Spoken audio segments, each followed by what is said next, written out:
Nobody ever really taught me what money was. Nobody discussed the foundation of the system. It was just working within the system. I used to be in traditional finance. I was a certified financial planner and had my own practice in the US, and some things shifted in my life, and I fell down the Bitcoin rabbit hole. High frequency algorithmic trading that shaved fractions of pennies off of stock trades might make some money, but it's not adding any value. I've seen plenty of posts out there that talk about, everything in life is a transaction. Is what am I going to get out of you? If that's your basis for your relationship, you probably have some pretty bad relationships or some fundamentally flawed ones.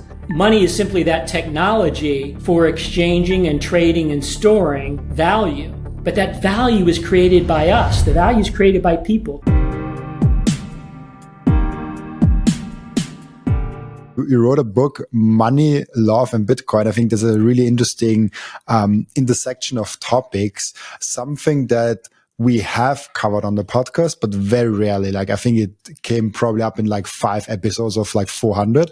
So it's not a common topic as you said it before we recorded, when are we at 1 million? That's almost every other episode that we cover that. So how did this come to that you wrote that book? What kind of brought you to writing that book? Yeah, so that's a great question. And, there's the whole backstory of how we, how you come to fall down the Bitcoin rabbit hole. And I used to be in traditional finance. I was a certified financial planner, had my own practice in the US, and some things shifted in my life. And I fell down the Bitcoin rabbit hole and sort of repudiated all I thought I used to know, and realized everything was very different. But after a couple of years in this space, I really realized that there's something missing, at least missing to me, in a lot of the voices that I hear. And I'm actually a yoga practitioner, and I was actually on the mat one day when it came to me, and I said, we need to bring love into this space.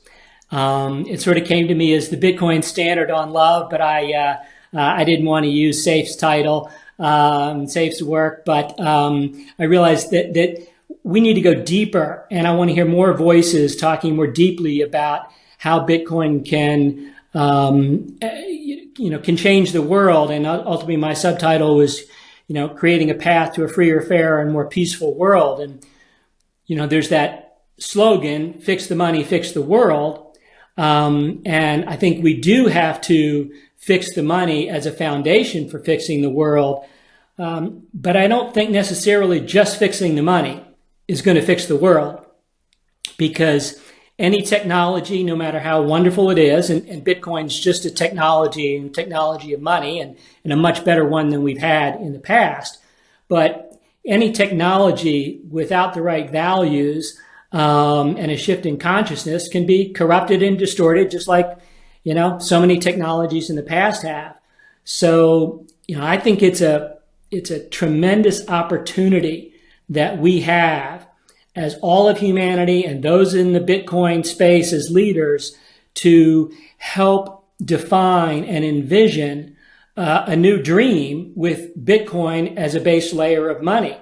And it takes a lot more than just economics. I think one of the issues that we've had is that because of our distorted and corrupted monetary system, most of humanity has had to view life through the lens of commercial transactions.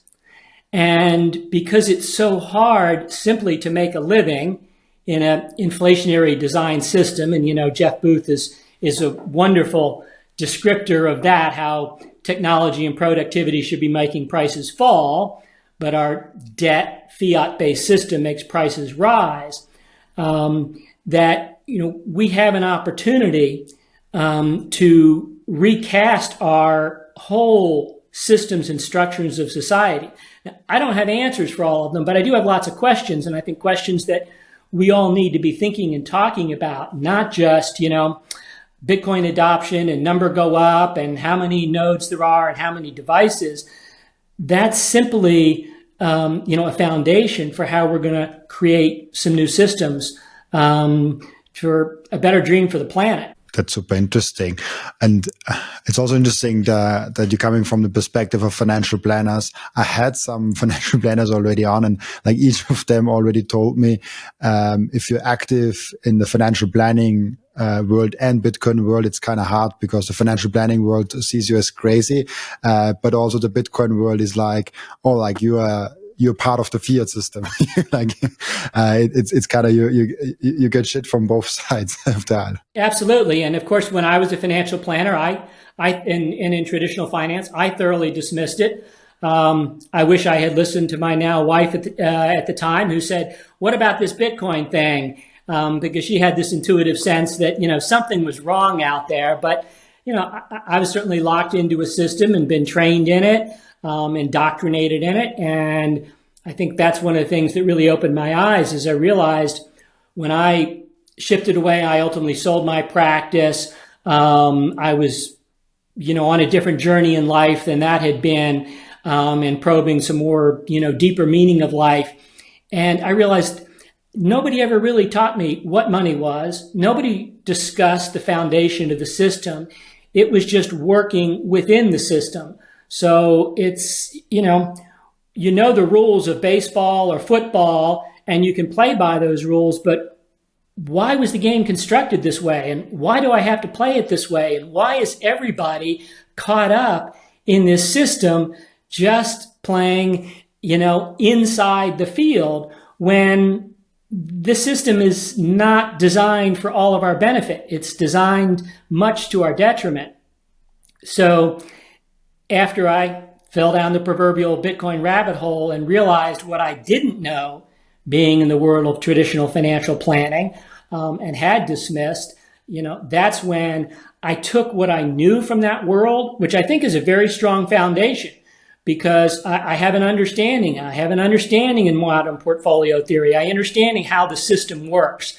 And now when you know how money works, what I realized is why it was so hard for me to do what I really wanted to do with my clients, which is help them live the life they wanted to lead. At the end of my career, I rebranded my practice as Mindful Wealth Management, because in many years I saw people, it's just about the money. It's just about the money. And how much extra, how much did it go up this year? And it's like, that's not what it's about. It's about what you want your money to do for your life. Life is not a commercial transaction. It's not a function of winning because you hit a number. It's about adding value. It's about using the resources you have to live the life you want. But what I didn't realize was why that was so hard. Why all those people had to come to me to get advice about how should they invest, how should they allocate their portfolio, what percentage of stocks and bonds and other things that they should have, which is the inside baseball of traditional finance and financial planning. But then when you realize it's simply because you can't save, that you're forced to invest and take on more risk than most people ever want to take on. I mean, my clients were not venture capitalists trying to parlay some money into fortunes. They were regular people, who'd worked all their lives, saved, did the right thing, and just didn't want to run out of money before they ran out of life. And in a fundamentally flawed system like we have, where money's created out of thin air, our time and our labor is devalued by inflation, what they would much prefer to do is just store their wealth in the bank and not have to worry about it. But we know you can't store your money in the bank and not worry about it. So you have to do all these other things.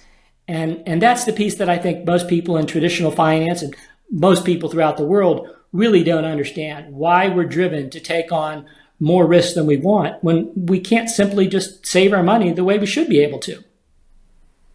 Will this then also eliminate like 95% of financial advisors if we can save our money and we don't have the need of like playing this game of baseball?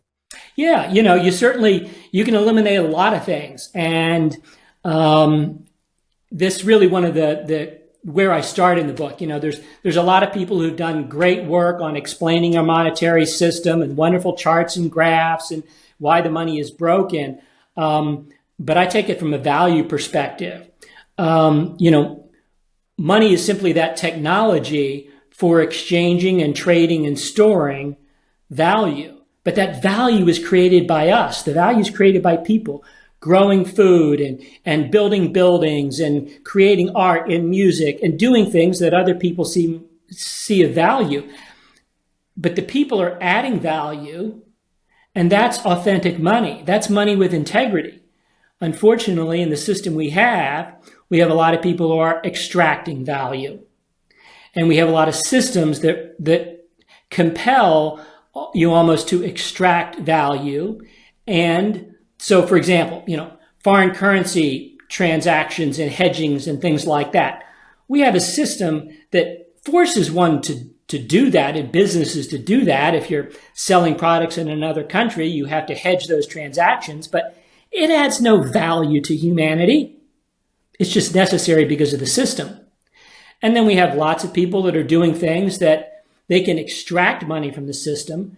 But, you know, just because you can do something that makes money doesn't mean you're adding value. So high frequency algorithmic trading that shave fractions of pennies off of stock trades might make some money, but it's not adding any value. So, you know, the opportunity I think we all have to look at it is, what's the value we're adding, and what activities in our society, in our economy, and why is the system set up to focus so much on accruing wealth simply by extracting value? And that really robs every individual who extracts value and all of humanity from the gifts and talents of every individual. I mean, I don't think anybody at 6 years old said, "Oh, I want to be a stock trader. You know, I want to be a high frequency algorithm. That's just my passion in life." No, it's a way to make money. Well, you know, you rob everybody, including yourself, of what really springs up from inside you. The deeper purpose of your life here, the deeper contribution you can make, that we can all make. You know, we're all different. We all have our unique gifts and talents. We can all bring different things to the table, but we need to be adding value. That's an authentic transaction. That's an authentic basis for an economic system. And so, you know, governments who can create money out of thin air, central banks creating money out of thin air. I mean, if you just think about that for a second, and I know Bitcoiners have, and they understand it, but most people don't, because we've just been indoctrinated in the system. We don't know any different. Money's something with a picture of a dead US president or a king or a queen or whatever on it. That's just what we think money is.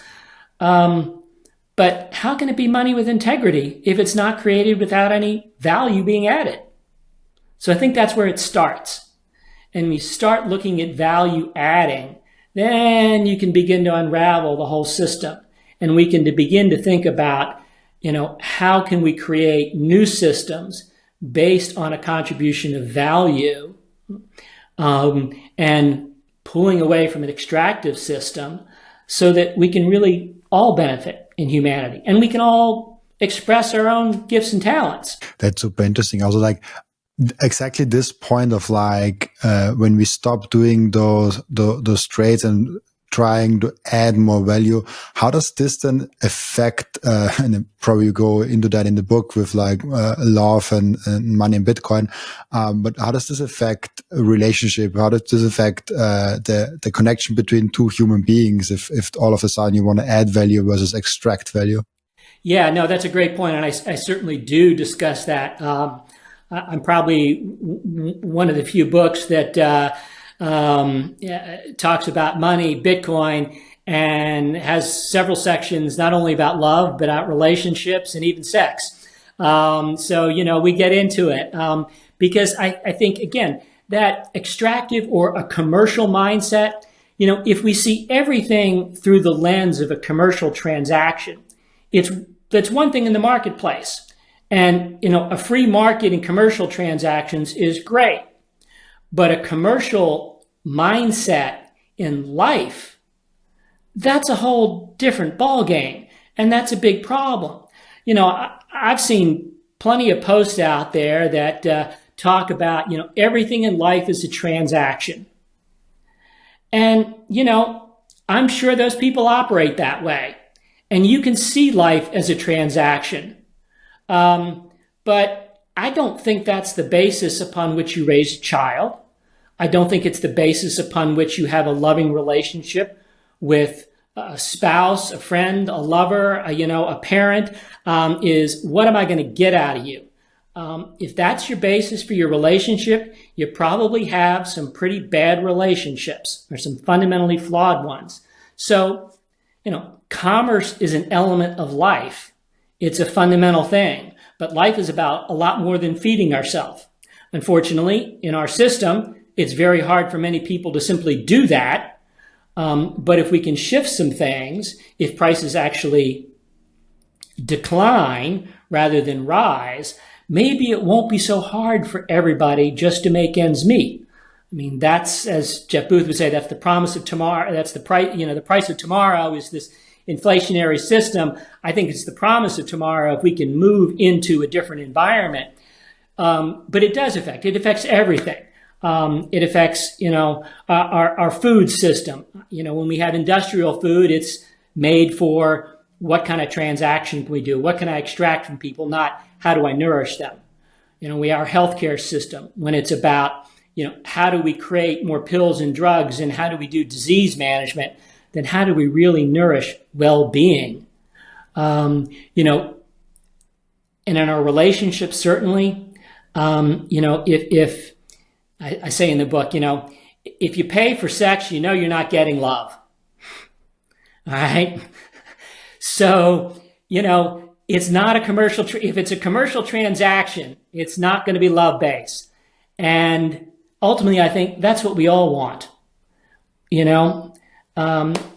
Nothing wrong with having a Lamborghini. Okay. That's fine. But if you had to choose between a Lambo or love, to be able to really express it, to be able to really feel it, what are you going to choose? That's easy. Because ultimately, I think, the way I look at it is, money is simply, an expression of our energy. And whether you're a quantum physicist or you follow, a particular religious theology or spiritual tradition or wisdom tradition, pretty much they all say the same thing. Everything is an interconnected web of life, of energy. All right? And the energy that we have is a reflection, and how we use it is a reflection of our consciousness. And the state of our consciousness drives what we do with our time and energy. And if our consciousness is directed towards giving or taking, we're going to act differently. If it's what I can get out of you, you're going to have one type of relationship. You're going to have one type of commercial transaction. You're going to have one type of society. If it's what am I going to give, how can I express that life source that flows up in me? A flower that grows out of the ground isn't thinking about what can it get, out of something. It does what it does. It does its own innate nature. And the bee comes and pollinates it and gets something from that. And the bee goes back to the hive and creates honey. It's just all part of a system. When we look at just a small part of the system, maintaining commercial transaction and not thinking about how it affects everything else, all right, we can end up in a rather distorted system and a distorted view of life, at least one that doesn't allow the full potential of the unique characteristics of 8 billion people on the planet. And I think that's the important part when Bitcoiners talk about fix the money to fix the world. It's because, we genuinely and passionately want to see, all 8 billion people on the planet be able to live freely, be able to express their gifts and talents, to be able to transact freely between each other, but also to be able to love freely, to be able to act in ways that uplift everyone and really contribute to the human condition rather than detract from it. It's often discussed in this space is the Neil Howe, the fourth turning principle, that we're in a cycle of history where we're on the cusp of a dramatic shift, and those shifts in history have often come, like a winter in a harsh condition, a freezing in society through war that paves the way for a spring and a rebirth. I'd hope it doesn't have to be that way, all right? And that's where all of us in this space and all these voices, and you're providing an awesome service by giving a voice to so many people that have very different aspects of this, from developers to economists to people like me that write books with love in the middle of them, to be able to talk about these things. And I think that's critically important, because it's going to take all of us to be able to create something new. There's room in that for everyone. And I think it's one of the things that I saw in this space is there's so much, tear the old thing down, stick it to the man kind of thing. Let's destroy the old system. And that system is going to fall. It will need to be replaced, all right? But we want to make a transition that allows for everyone to begin to enter, and for everyone to have a say and a voice and an ability to participate. And so, it's not about whether you're a carnivore or a vegan, whether you want to live off the grid as a fully sovereign individual, or whether you want to live in a commune. It's expressing whatever you want in life, and being able to do that in an economic system that's not robbing us all of our time and energy. We're not going to have an equal system. It's not about equality per se and equivalency, because we don't come to this life with equal backgrounds, with equal talents, with equal traits. But at least what we do can be respected if we're really adding value, and not have it robbed by a system that devalues our labor by creating this inauthentic fake money. That's a great point. I love that. And I have to ask, how does Bitcoin affect sex? Sure. So, this is the time preference activity. A money and a system that's fueled on a very short-term thinking, a credit-based system. I won't wait until I can really afford something. I will buy it on credit through debt, and then have to work to pay off that debt. A very short-term thinking. As opposed to a long-term thinking, you want to invest in something for the long term. So, I say it in the book, there's an expression, no one ever washed a rental car. You have a rental car, it's very short-term. You have very little commitment to it. You are not going to take care of it. You are going to turn it back to the rental car company in whatever condition, doing whatever you did to it. Very short-term thinking. Well, in relationships, it's the same thing. If you're looking to extract something out of somebody, all right, rather than add value, if your orientation is, gee, am I going to be able to sleep with this person tonight? Can I pick him up at the bar and, go wherever to have sex? That's a pretty short-term frame of view. If on the other hand, it's, can I build a life with this person? Can we truly work together to make each other happier? Can we work together to, build a home, have a farm, raise children? That's a long-term orientation. That takes a whole different mindset. Specifically with sex, we had this huge proliferation of a porn industry, for example, okay? Which again, is a short-term commitment, all right? It's a whole different thing. So when you begin to think about working with the much deeper energies that we all have access to, that take time to tap into, to develop, to be able to express in a loving relationship, it changes the nature of an intimate relationship dramatically from a swipe right, swipe left hookup culture. And that's, a lot of what we have. And I think we see, how unsatisfied most people are with that. I mean, I think there's a travesty of, my impression, a lot of young people who are caught up in that culture and that cycle, who that's what they've known. And it's deeply unsatisfying. But, we don't necessarily know anymore. And, it's not the only reason, but they're all linked. So a short-term time preference with spend it now, get what I want now, buy it on credit, carries over to lots of things. Arts, architecture, everything, sell tickets, not uplift humanity, not create, a piece of music which is going to move one to tears, but it's going to move one to, click and shell out some bucks for it. Those are different things. That's really profound. And this time preference thing, you can get it into so many aspects of life. And it was actually my third or fourth guest that came on the show, who said like Bitcoin is a system based on love. And I liked it. Like I never heard it before.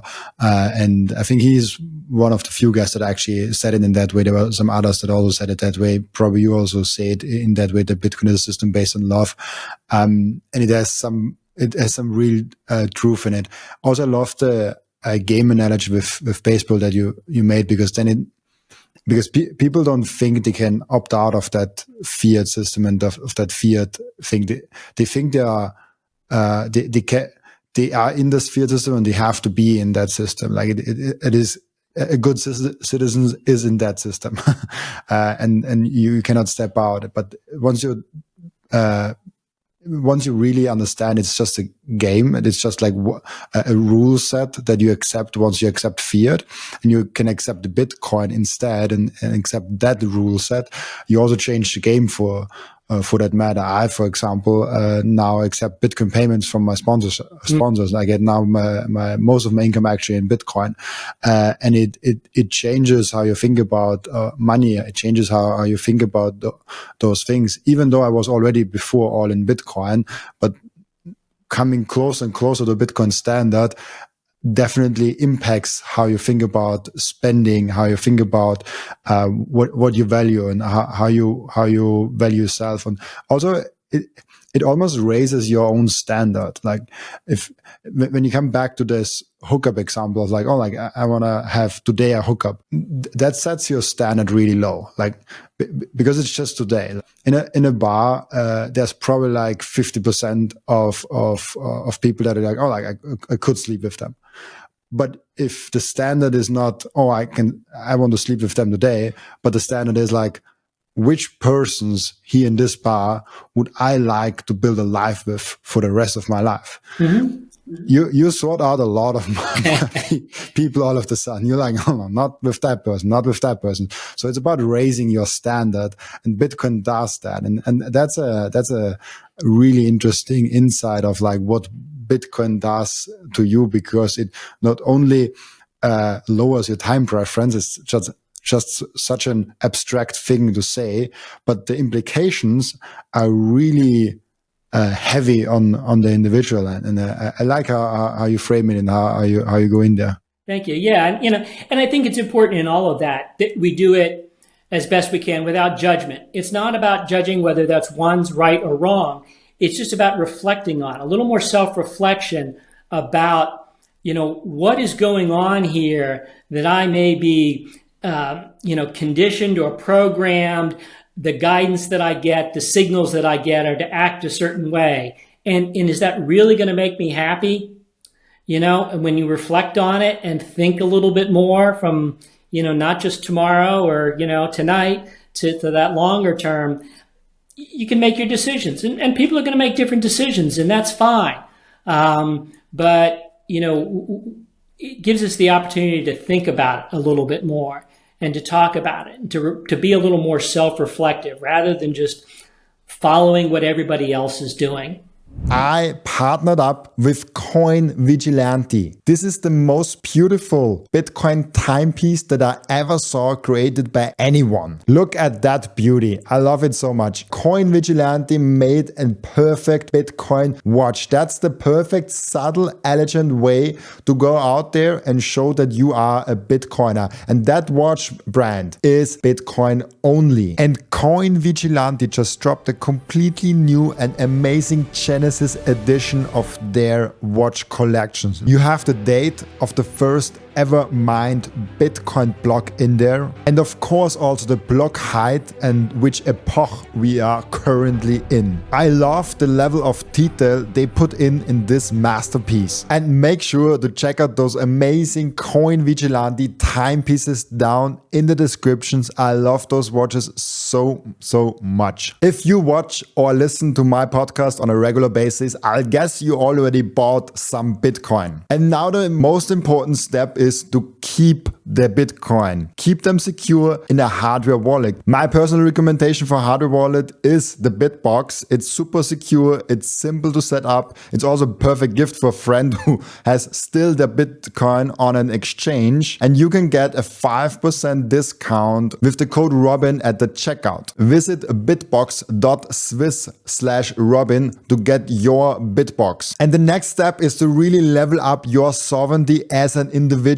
You have to have the most secure self-custody setup. You have to secure your own devices. You have to protect your privacy. You have to set up an inheritance plan. And depending on where you live, you even want to have a plan B, a citizenship where you can move in case something goes really wrong. And through all those steps, the Bitcoin way is guiding you through step by step. And if you visit thebitcoinway.com/partners/Robin, you even get a 30-minute free call to find out how you can level up your sovereignty. That's a good way of looking at that. I really like that.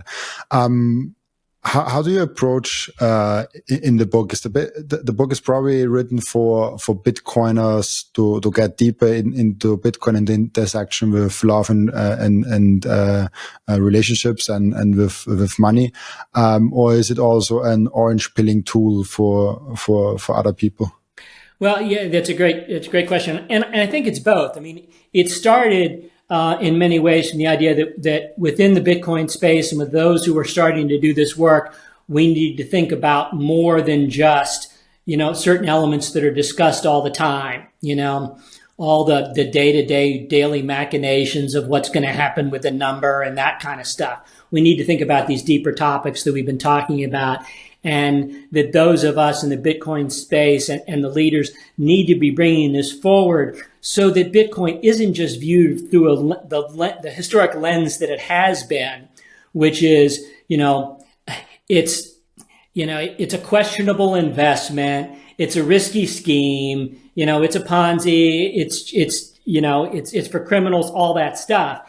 If we recast it as this is a fundamental change and a shift in a foundation of our institutions and our society to create a freer, fairer, and more peaceful world. And people go, oh, well, that sounds pretty idealistic. I don't think it can do that. Well, yeah, it's not going to do that in a second. But the more we talk about it, the more we plant seeds, those seeds can start sprouting and they can start growing. And, and a forest doesn't happen, all at the same time. It's one tree after another tree after another tree. And so the more we talk about it, not just as some get rich quick scheme or get poor quick scheme, that people understand that it's really something more than that. And they begin to understand. And, I think most people, and we're seeing this in our politics throughout the world, most people sense something is wrong. We can feel it. It brings up the populism on one side to the other side. And most politicians typically point at some reason why things are this way that can appeal to a certain group of people. And quite usually, it has nothing to do with the real problem. But it might be appealing in the short term, and it can inspire action and anger and fear and votes. But it doesn't solve the problems.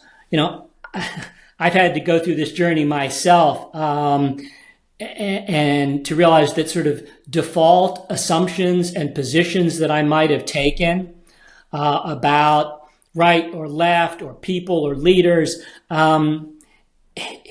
they're all part of the problem. Some of them might talk a little bit better. Some of them might be a little more appealing.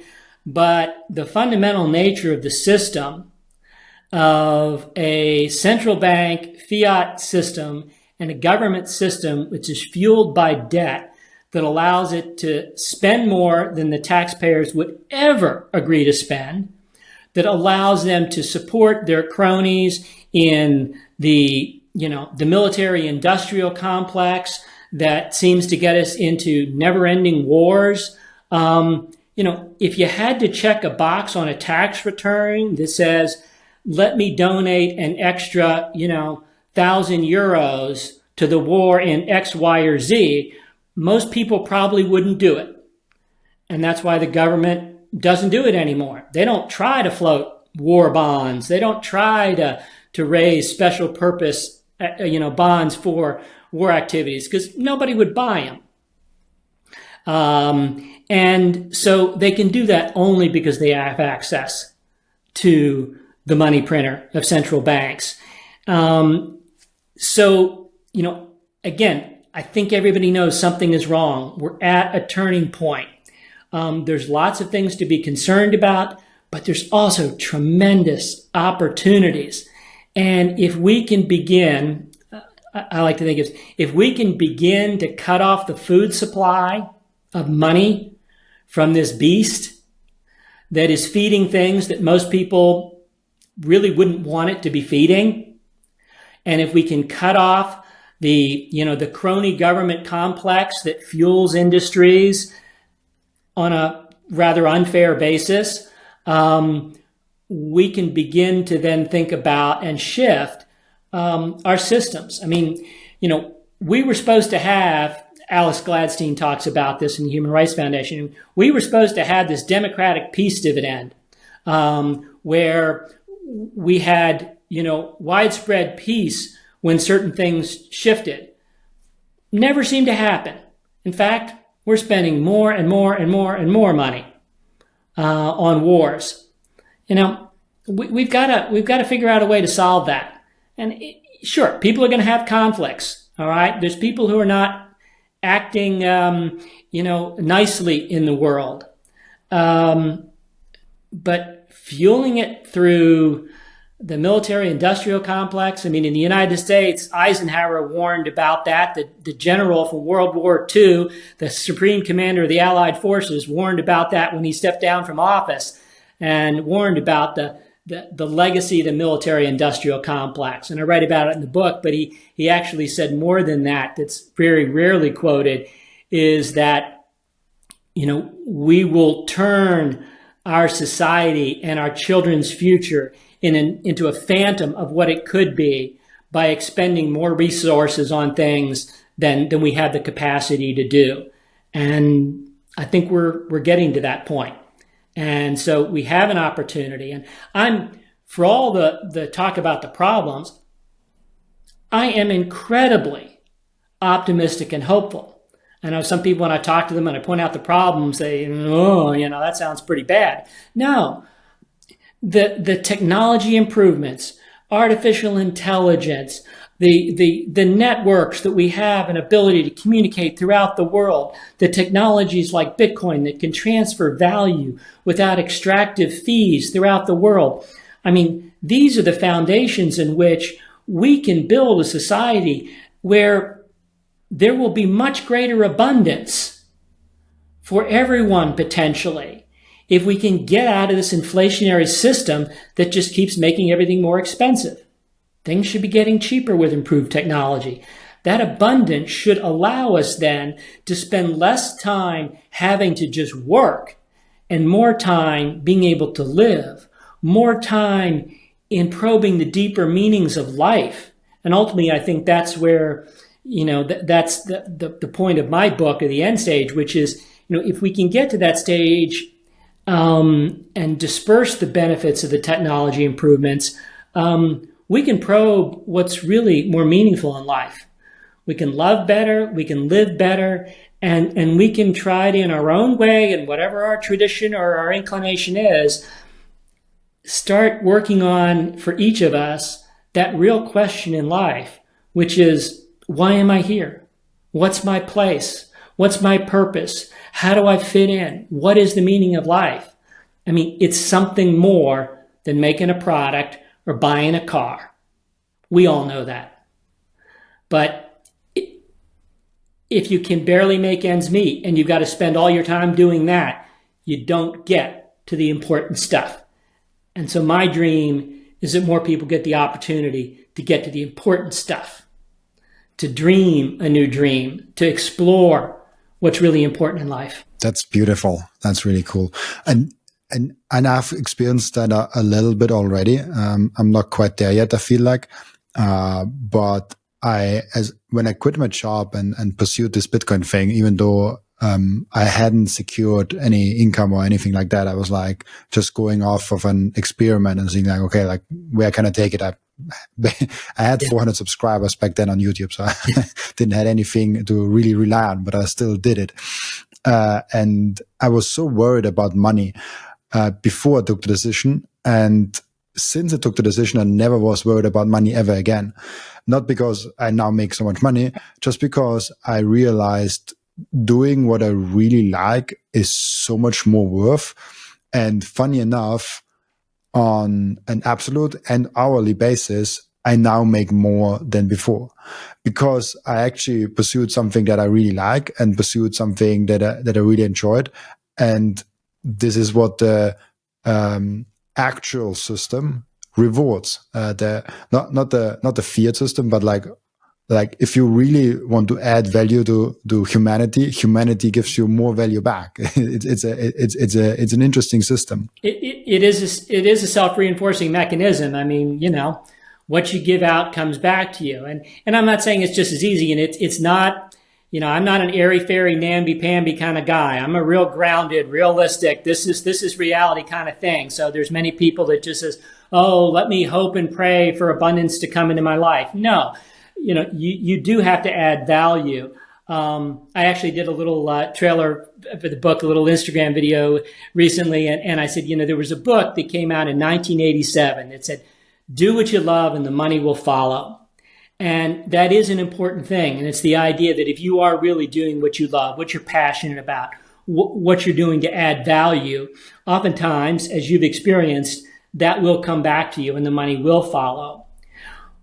What the piece it didn't talk about was, but in the fiat monetary system, somebody's picking your pocket, even if the money does follow. So it's much harder to just do what you love and move on, even if the money does flow, when your pocket's got a big hole in it that you didn't even know was there. I love the picture of like someone is, you follow your dream, you make it, but still someone is picking your pockets. And obviously there are people that don't see it that much, and there are people that see it more. But it's a great way to look at it. It's also really interesting of how this will overall affect humanity if we set the right incentives to add value versus not extracting it. I always compare Bitcoin, a Bitcoin world of like there's a competition of proof of work and a competition of the best ideas, versus in a fiat world there's a competition who is closest to the money printer, and what is possible once we have the incentive to actually add value, to actually put the proof of work out, and be rewarded for the best ideas and the best execution, and not be stolen, not be pickpocketed by that, and having incentive to be closer to the money printer. Yes, absolutely. And so, if we're adding value and the market and other people see that value, and everybody's going to have a different attribution of value. I mean, Carl Menger said, something to the effect, how does it go? Value is a reflection of your consciousness state. Okay. There's no independent value out there. It depends upon our consciousness. So what we value is a reflection of our consciousness, as I said earlier. And, some people may do things that are of great value in the market, to themselves, and the market may not value that way. And that's a learning experience for them. And they can decide what to do with that. It may be of great value, and it's so much a value that they'll leave a lifestyle that allows them to do that, even if it may not be a lifestyle of as much abundance as some others. That's okay. It's not about who can get the most wins. Again, we all know that, but so many people seem to just be playing that game. And again, it's not a fix for everything. But we can begin to make the messaging a lot better if the system that transmits the messages transmits them clearly and cleanly instead of depleting them and siphoning them off. And, I think that's what the Bitcoin system, is a step in the right direction for. But it takes all of us to begin thinking about things differently. And, I think we all, there's a lot of people in this space who are leaders who made a lot of money very early on. If I had listened to my wife, maybe I'd be one of them, but I'm not. But the point is that, we see all those people out there that are just busting it, struggling just to make ends meet, who are adding as much value as they can, as much time as they can, working at jobs that might be where their skills are right now, might be what they've been programmed to do, might be because they've got big debt burdens, from the educational industrial complex or from a complex that's, selling them a car or a phone beyond their resources. And so they've got to just, do 2 or 3 jobs and struggling to pay for childcare, et cetera. I mean, those are the people that are really hurting. And just having the government hand them checks sounds like a nice idea, but, we all know it's fake money. So that's not a solution. But bringing prices down to make life easier because you don't have, money that's not authentic is a better solution than keeping a crappy money system and just handing more crappy money out to people to try to not have them all revolt. Let's do a revolution of love. I love that revolution of love. It's also the free market aspect is sometimes hard because there are some aspects where it's really showing. For example, social media. I think it's something that is kind of giving you live feedback of the free market, especially on YouTube, especially on platforms where you have good analytics of okay, how many people clicked on your thumbnail and how long did the people actually watch your thing? And sometimes oh, I really enjoyed that talk. And you see the average view duration is half as long as usual. And okay, people actually didn't enjoy it that much. So I was enjoying it, but the free market tells me it's not that good of a conversation. Right. So it's sometimes hard to get the feedback of the free market. But it's better to get a non-distorted feedback of the free market with Bitcoin versus a distorted feedback of the free market with the fiat system, where the market is not really completely free if capital itself is not free. So, but a totally free market is also not all good. I like it, but I think people like the thing it's good that there's someone above me.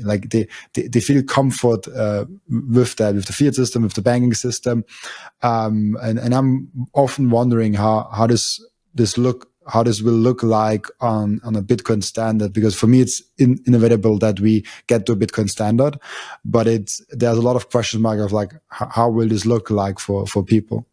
No, you're absolutely right, and I think this transition period is critical. There's two ways the systems can go. I think it can concentrate power and centralization and control, and we'll have a certain different sort of lifestyle, and we see that in certain places throughout the world. Or we can shift more to a freer and balanced market. But capitalism is such a pejorative now. It has such a bad reputation as being this extractive system. Well, and crony capitalism, which we have, I don't care whether you're in the US or Europe or socialist capitalist states, the people close to the money printer, the people in control, all right, are getting the benefits out of the system, which you would not in a pure free market. Different cultures are going to have different points on a spectrum, all right, as to where they may fall in between, having a larger community that pulls together to address certain issues and provide safety nets and things like that. Others may lean in another direction. I think one of the big issues that is very interesting is, how will the whole nation state system evolve? This is a relatively new phenomenon. Most nations were carved up as a result of wars and people who, won and divided up territories. They don't always reflect the common interest of people.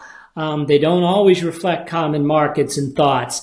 Do we go to a globalist one world system? At one point that sounded like it might be better or have some advantages.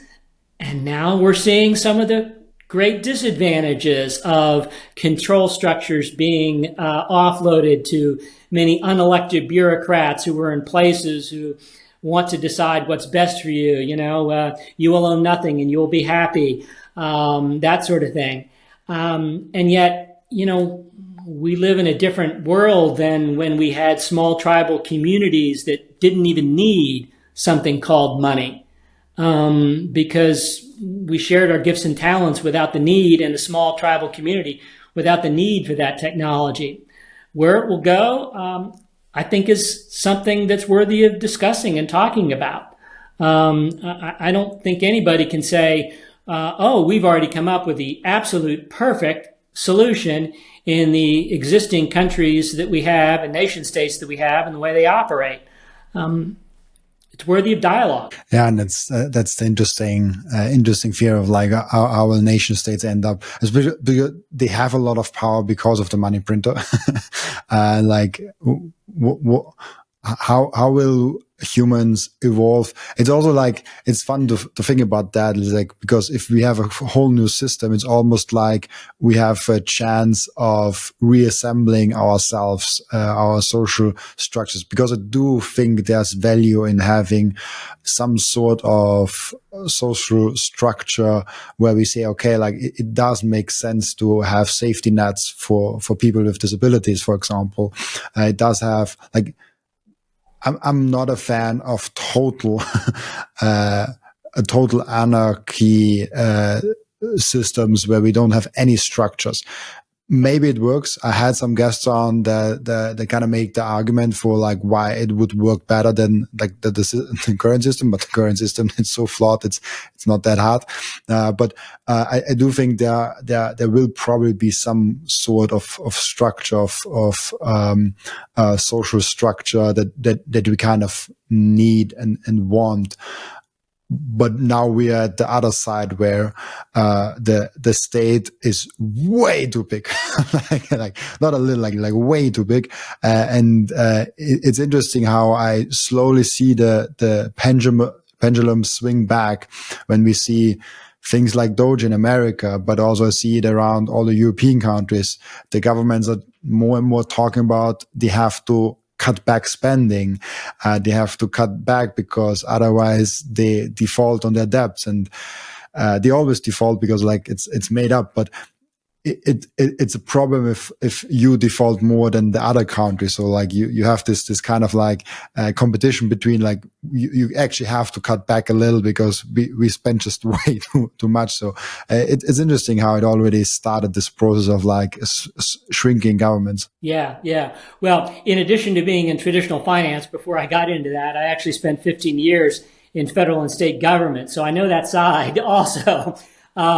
And, I was well-meaning at the time. I think I did good work. Most of the people around me were doing the best. We're really trying to add value and believe passionately. I was in the environmental field and believed passionately in what they were doing and did a lot of good work. And in time, I can reflect back on that experience and see issues associated with it. And as government has grown, even since I've left, more and more, control and bureaucracy, I think it's an opportunity to reflect. And I don't do that, from that, as I say, that anarcho-capitalist sort of role. And I think this is the other thing that we need to realize, because there's so much talk in this space and others about sovereignty, individual sovereignty. And yes, we are all unique individuals with our own gifts and talents, our own expression of life, and that should be respected and honored by everyone. And we live in an interconnected web of 8 billion people. And if you think you live all alone with no connection to anything else, the DSM in psychology would call that delusions of grandeur. So, the balance is the issue. Where is it between respecting that individual and understanding we operate within a community? It's individuality within plurality. They're two sides of the same coin. If you're all one way or you're all the other way, you're not very balanced and we end up with problems. So, where that mix is may be different for different communities, different cultures, different individuals, and that's okay. But again, it's something that's worthy of having deeper dialogue and thought. And I think as we move away from an old system and build a new system, there's, and I use it in the book, the futurist R. Buckminster Fuller said, you don't build a new system just by tearing down the old. You create a new system to make the old one obsolete. And so the question is, how do we create that new system that everybody is attracted to? Everybody sees it as a better system. And you make the old system obsolete in doing so. I mean, email made, snail mail relatively obsolete. The PC made typewriters obsolete because they built a better system. All right? I think we as humanity can build better systems. There's a lot of forces that are fighting against that are entrenched. Governments, technology monopolies, centralized forces. I also talk in the book, there's an author, deceased now, Neil Postman, who wrote a lot about technology, and I think it's a big issue for us. But one of the things he said is in shifting some of the value structures around technology, and very briefly, I just say, technology is more from being a tool. I mean, we built a hammer to make our job of building a house better. Then we had this technology of a telescope, which did more than help us do, be a better tool. It fundamentally changed our perspective of how we fit into the universe. No longer was the Earth the center of the universe and everything revolved around us. It changed our whole framework. And now we're morphing into a technopoly, as he calls it, where we're almost now in service to technology. And so, when we think about these systems, he says, and I agree, I think that we need to think about being loving resistance fighters, not just fighters. There's a lot of people who are fighting, all right? that's not, it has its place, but if you can be a loving resistance fighter to point out the new systems, to resist central bank digital currencies, to move from centralized platforms to things like Nostr, to move to more private, email servers and systems, from the ones that are just handed to you through Google and Gmail so they can monitor everything you do. If we can begin to resist and shift away, we can begin to create, new systems in ways that don't have to be through huge conflict. I love that. There are two ways, and it's a quote that I learned from Gary Vee, but I will model it a little bit to that one now. He said like there are two ways to build the biggest tower in your city. The first way is build an average high tower and tear all the other towers down. The second way is like build the biggest tower in the city, and it's probably similar when we look at the Bitcoin system. We can speak bad about MasterCard. We can speak bad about the fiat system, and it's great if we want to tear that system down.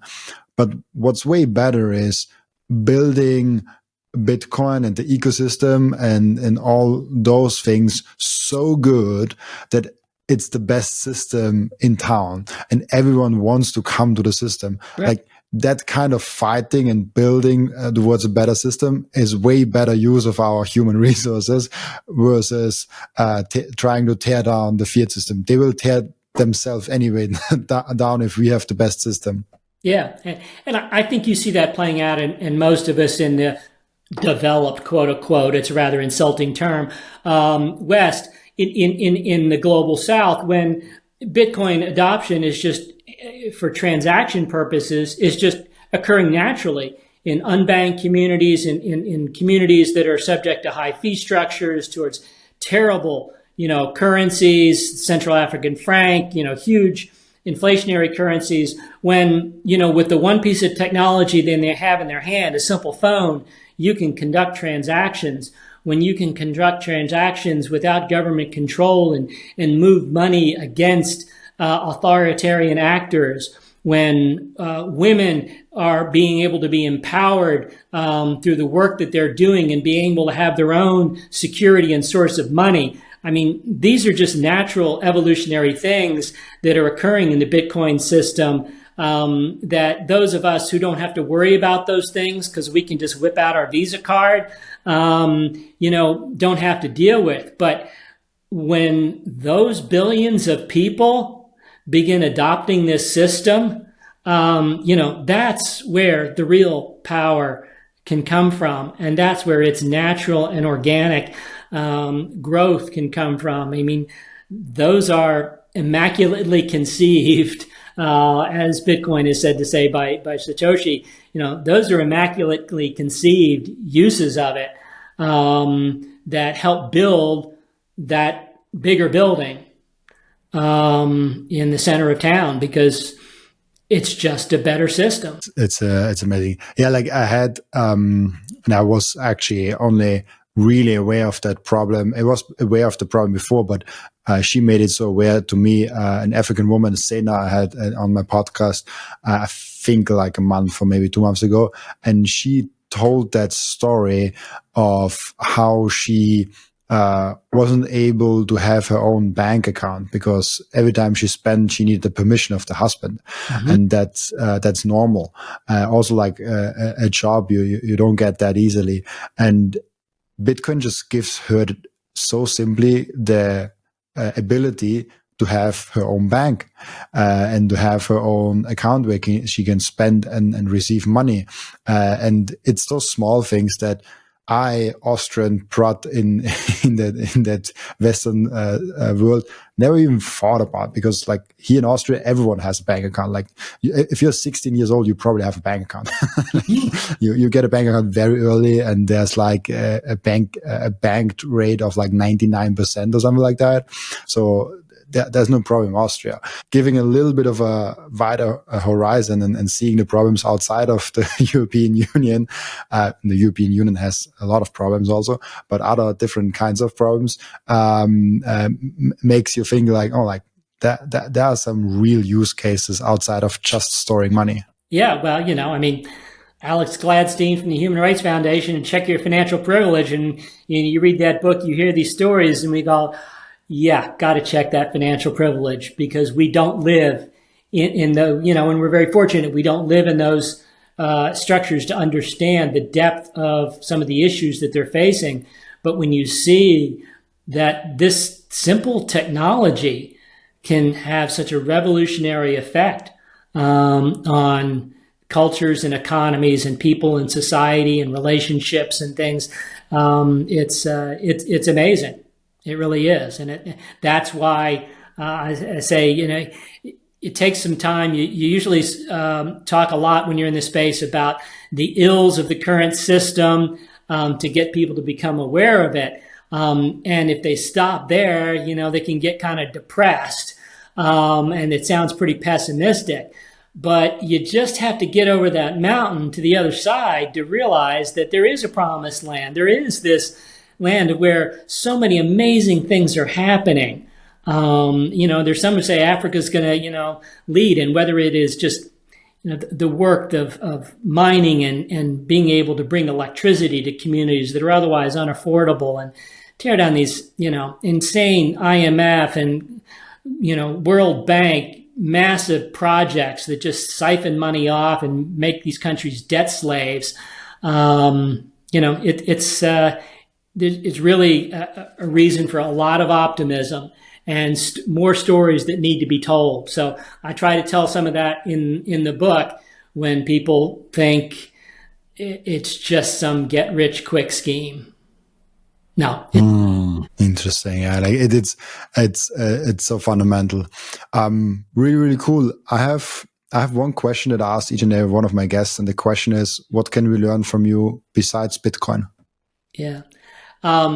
Ultimately, I think it is to gain a greater awareness, to step back from the day-to-day and the mundane, all the things that trap us in life, regardless of our financial position, to become a little more self-reflective and self-aware, again, through whatever practice may resonate, through whatever tradition may resonate, and to realize there's a lot more to life, all right, than what the advertising industry or all these giant industries project out to us is going to make us happy. Because in our hearts, we know they won't, but we don't get the opportunity, or we don't take the time to really check in as much with our heart, with ourself, with our own deeper awareness of what's important in life and what is our place beyond going to work, filling the car up with gas and taking care of the kids.